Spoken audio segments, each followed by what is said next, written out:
ବୈଦିକ ଜ୍ୟୋତିଷ ଶାସ୍ତ୍ରରେ ପ୍ରତ୍ୟେକ ଗ୍ରହ ଏକ ନିର୍ଦ୍ଦିଷ୍ଟ ସମୟରେ ରାଶି ପରିବର୍ତ୍ତନ କରିଥାନ୍ତି।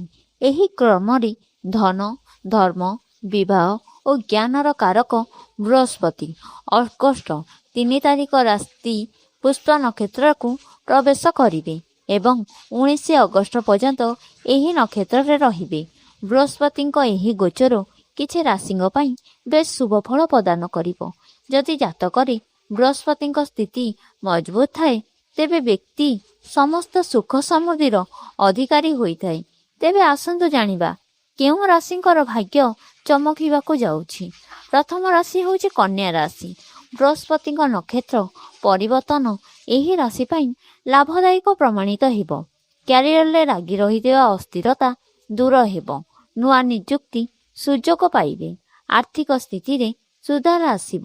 ଶିକ୍ଷା, ରାଜନୀତି ଓ ସେବା କ୍ଷେତ୍ରରେ ନିୟୋଜିତ ଥିବା ବ୍ୟକ୍ତି ବିଶେଷମାନେ କୌଣସି ସଭା ସମିତିରେ ସମ୍ମାନିତ ହେବେ। ପ୍ରେମୀମାନେ ନିଜ ସାଥୀଙ୍କ ସହ ଦୂରଯାତ୍ରା କରିବେ। ଦୀର୍ଘଦିନ ଧରି ଲାଗି ରହିଥିବା କୋର୍ଟ କଚେରୀ ମାମଲାର ରାୟ ଆପଣଙ୍କ ସପକ୍ଷରେ ଯିବ।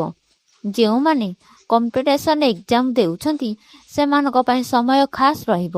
ଏହି ସମୟରେ ସେମାନେ ଭଲ ରେଜଲ୍ଟ ପାଇବେ। ଦ୍ୱିତୀୟ ରାଶି ହେଉଛି ଧନୁ ରାଶି। ବୃହସ୍ପତିଙ୍କ ନକ୍ଷତ୍ର ପରିବର୍ତ୍ତନ ଏହି ରାଶି ପାଇଁ ଫଳଦାୟକ ପ୍ରମାଣିତ ହେବ। ନୂଆ ଗାଡ଼ି ଓ ଘର କିଣିବାର ସ୍ୱପ୍ନ ସାକାର ହେବ। ସାମାଜିକ ମାନ ସମ୍ମାନ ବୃଦ୍ଧି ପାଇବ। ବୃତ୍ତିଗତ ଜୀବନରେ ସକାରାତ୍ମକ ପ୍ରଭାବ ପକାଇବ। କର୍ମକ୍ଷେତ୍ରରେ ସହକର୍ମୀଙ୍କ ସହ ହୋଇଥିବା ମନମାଳିନ୍ୟ ଦୂର ହେବ। ବ୍ୟବସାୟୀମାନେ ଏହି ସମୟରେ ବ୍ୟବସାୟରେ ବିନିଯୋଗ କଲେ ଭଲ ଲାଭ ପାଇବେ। ବ୍ୟବସାୟରେ ଲାଭ ଲାଗିଥିବା ମାନ୍ଦା ଅବସ୍ଥା ଦୂର ହେବ। ଯେଉଁମାନେ ଦୀର୍ଘଦିନ ହେବ ଚାକିରି ଖୋଜୁଛନ୍ତି ସେମାନଙ୍କୁ କୌଣସି ପ୍ରକାର ଏକ ଭଲ କମ୍ପାନୀରୁ ଚାକିରି ମିଳିବ। ଅଧା ଚାଲି ରହିଥିବା କାର୍ଯ୍ୟକୁ ଶେଷ କରିବାରେ ସଫଳ ହେବ। ଆୟ ବୃଦ୍ଧି ପାଇବ। ତୃତୀୟ ରାଶି ହେଉଛି ମକର ରାଶି।